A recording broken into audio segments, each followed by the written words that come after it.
Hey guys, how are you? All right, so you invited to your challenge group. You got a few people. Woo! Now it's time to set it up. So first things first, I'm going to go through a couple of best practices or tips, things to think about or consider when you're setting up your challenge groups. So first things first is you're probably going to want to buddy up, especially if you're just starting and this is the first time you've done this, the first time you've had a few challengers.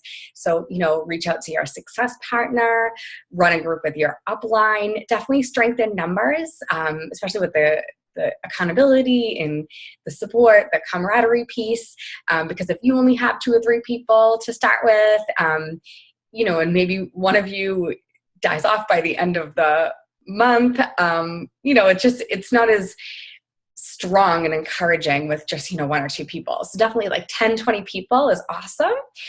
So definitely reach out and try to partner up with somebody. Secondly, you will want to think about a name. Think about a theme. Will there be a specific theme to your group? So definitely keep in mind, what season, what's going on that month. Maybe it's February and it's American Heart Association month, so maybe you want to add in some additional tips about cardiovascular health. Maybe it's the summertime and you want to add in an additional ab challenge or, bikini boot camp, something like that. So just keep in mind, obviously, seasons and month, what's going on just in the world. Point systems. A lot of people have a lot of success with point systems to increase engagement within the groups. So you could do, points for daily workout and shake check-ins, maybe, water drink. You could also do some daily challenges. These could be a combination of physical and mental challenges. So for instance, I may have done something like, Flash Friday, Fit Friday, something like that. And I would challenge my group to jog through the breaks of their workout, something like that. And maybe on, Motivation Monday, post something motivational, picture, quote to the group, something like that, just to increase engagement. And going on with that, you could also have a theme for the day, that Motivation Monday, Tasty Tuesday, maybe everybody posts a picture of a healthy meal or a recipe, Water Wednesday, things like that. Also, a lot of times there's extra points given for sharing transformations or posting on social media and tagging you. So that's going to get extra eyes on you, basically, in your group. So that's always a great thing. I've also done team challenges and, partners where I've partnered people up and the highest team at the end, wins a prize. And I never tell people what the prize is. It's just something little, something fun. Maybe it's some Shakeology samples. Maybe it's the Fix8 cookbook or, maybe it's a new water bottle, whatever. It's just fun. It's a little friendly competition. Everybody likes to be, recognized. Okay, so then thirdly, you want to choose if you're going to run your group via Facebook or the Challenge Tracker app. So definitely some pros and cons to both. A lot of people like Facebook because they're already on there, they're already scrolling, so it's easy to check in. People like the Challenge Tracker app if they're not on Facebook, and the people that literally like to check things off a list really like this because there's a place to go in there and add your shake and your workout every day. There's a place to add your measurements and your weight. So a lot of people really like that too. And there's also a way to change notifications in the settings too. So you can choose to see as much or as little, be notified for about, what you want to see, if it's just from the coach, if it's everybody. So that's really a good thing too, is the notifications there. So I've done both, and like I said, there's pros and cons to both.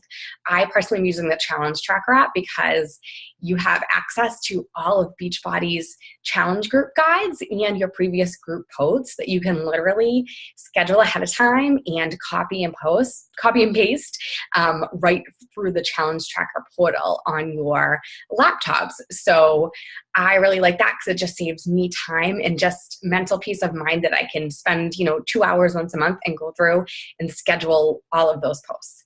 And I will post a tutorial that walks you through using the Challenge Tracker app as well.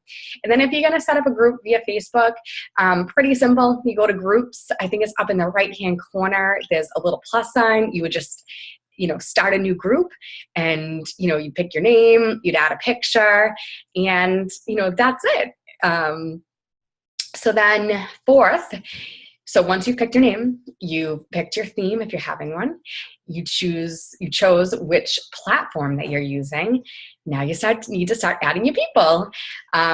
Also, I like to add files to my group. So personal development recommendations, meal prep ideas, grocery shopping lists, meal plans, things like that, things that are really helpful to people. A tutorial on Beachbody On Demand, just so, getting started with Beachbody On Demand, stuff like that. All right, number 5, so a couple other things to think about is before your group starts, you might want to do an introductory Zoom call. And this is really great because it allows everybody a chance to literally meet each other, in person, so to speak. So they feel a little bit more comfortable sharing things and posting their selfies because they've already met and they're comfortable. So you can choose, I like the group. It's good because everybody, asks questions, and maybe somebody that was shy that didn't want to ask a question, somebody else asked it, something like that. So when I do these Zoom calls, I'm prepared to share my screen, and I go over, the app or the Facebook group, whatever you're doing. I show where all the files are. I show them how to navigate.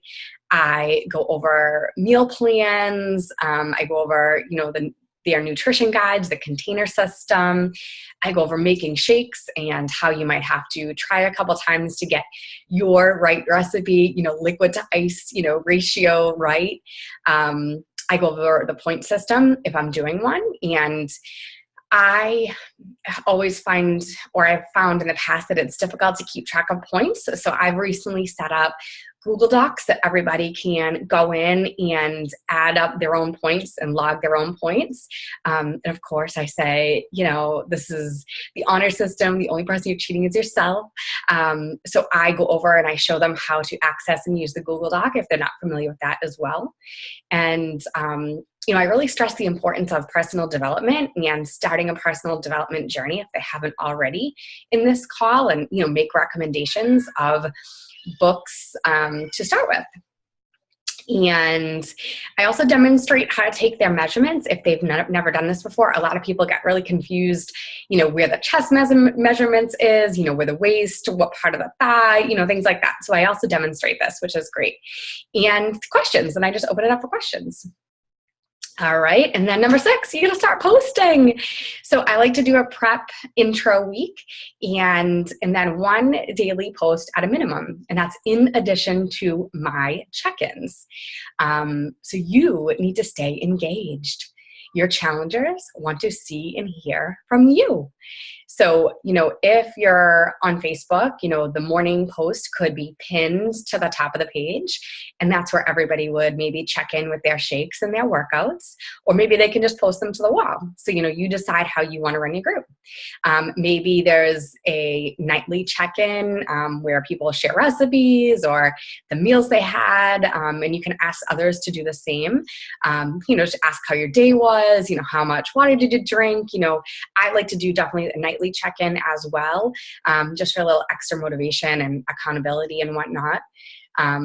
Also, if you're running the groups on Facebook, and the Challenge Tracker, technically, you could have one group that you're continually adding people to, and you can either change the name of the group every month, or you can just have it as your open kind of virtual fit community type thing. So you could have just this one rolling group instead of starting a new group over every single month. That's totally up to you. Everybody does this differently as well. And then also, if you have people that start, mid-month or, midway through your group, this is also your choice if you want to add them to the group or if you want to have them wait to start until the next group starts. And that could be individual as well. If you think that somebody is really ready and wants to just jump right in and can do that without a prep week, hey, add them in. If you really think they need, a little bit of more hand holding and need a little bit more guidance, maybe you want to start them when the new group starts. This is totally up to you. So definitely individual to you and to your challengers. Number 7, okay, once it's up and running, you want to be enthusiastic. You want to be engaged. Like I said, you want to be commenting and liking people's posts. Maybe you just go in once a day or at night to do this so that you're not that chronic fitness coach that I talked about. But you also want to be holding people accountable. If they're not checking in, reach out, find out what's going on, ask them if they're okay, find out how you can help.